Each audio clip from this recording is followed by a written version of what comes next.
अच्छा बादाम सॉन्ग्स पर रील्स बनाकर रातों रात स्टार बनी अंजलि अरोड़ा की जिंदगी का ये काला सच जानकर हो जाएंगे हैरान। जानेंगे भारत की कैसी बहादुर बेटी की कहानी जिसे अमेरिका भी पूछता है। क्या आप जानते हैं अपने पड़ोसी मुल्कों पर रसिया क्यों कब्जा कर रहा है? अंत में साउथ की सुपरस्टार सामंथा ने क्यों ठुकराए करोड़ों की ऑफर, जानकर आप चौंक जाएंगे। नंबर 6, सोनम कपूर की निर्जा मूवी तो आपने देखी ही होगी, जिसमें उन्होंने निर्जा भनोट का किरदार निभाया है। ये भारत की एक ऐसी बहादुर बेटी थी जिनकी पूजा अमेरिका आज भी करता है। साल 1986 में जब एक फ्लाइट पाकिस्तान के कराची में लैंड हुआ, तब कुछ टेररिस्ट उस प्लेन को हाईजैक कर लेते हैं। निर्जा उस प्लेन की सीनियर फ्लाइट अटेंडेंट थी। उन्होंने नोटिस किया कि हाईजैकर सिर्फ अमेरिकन को ही निशाना बना रहे हैं, इसलिए निर्जा ने प्लेन में मौजूद सभी अमेरिकन का पासपोर्ट चुपके से फाड़ कर डस्टबिन में फेंक दिया। उस प्लेन में कुल 41 अमेरिकन थे, जिनमें से निर्जा की चालाकी के चलते सिर्फ 2 ही मारे गए। वो चाहती तो प्लेन से निकल सकती थी, लेकिन उन्होंने ऐसा न करते हुए सारे पैसेंजर्स को बाहर निकाला और अंत में 3 मासूम बच्चों को बचाने के लिए खुद गोली खाकर मौत को गले लगा लिया। अपनी मौत के वक्त निर्जा सिर्फ 22 साल की थी।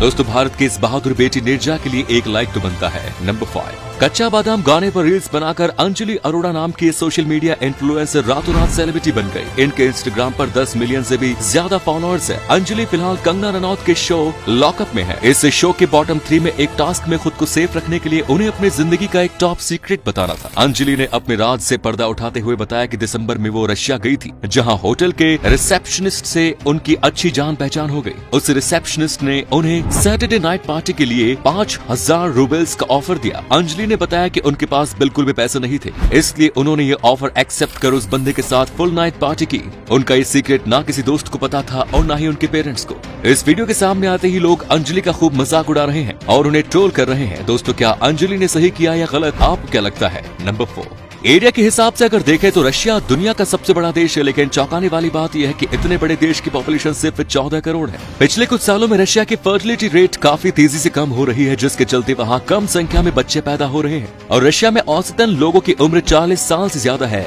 जिस कारण रशिया के वर्क फोर्स में भी काफी गिरावट आई है। यहाँ तक कि रशिया में अपॉर्चुनिटी कम होने के चलते दूसरे देशों के लोग भी वहीं बसना नहीं चाहते। अगर ऐसा ही चलता रहा तो रशिया का ये प्रॉब्लम 3rd वर्ल्ड वॉर का कारण भी बन सकता है, क्योंकि अपने देश की पॉपुलेशन बढ़ाने के लिए रशिया आने वाले समय में दूसरे देशों पर कब्जा कर सकता है। नंबर 3, साउथ की सुपरस्टार जोड़ी सामंथा प्रभु और नागा चैतन्य को कौन नहीं जानता, जिन्होंने तेलुगु इंडस्ट्री को एक से बढ़कर एक ब्लॉकबस्टर फिल्में दी है। लेकिन पिछले कुछ दिनों से ये दोनों काफी सुर्खियों में थे, क्योंकि 2017 में इन दोनों की शादी थी, पर अभी इन दोनों का तलाक हो चुका है। सबसे चौंकाने वाली बात तो यह है कि हिंदुस्तान टाइम्स के एक न्यूज के मुताबिक तलाक के बाद सामंथा को नागा की तरफ से 200 करोड़ का एलिमोनी ऑफर भी मिला, जिसे सामंथा ने ठुकरा दिया। उनका कहना था कि उन्होंने चैतन्य से उनके प्यार के चलते शादी की थी, न कि उनके पैसे के लिए। ऐसा करके सामंथा ने पूरे समाज के लिए एक मिसाल कायम की है। दोस्तों, अगर आप भी सामंथा के फैन हैं तो एक लाइक जरूर करें।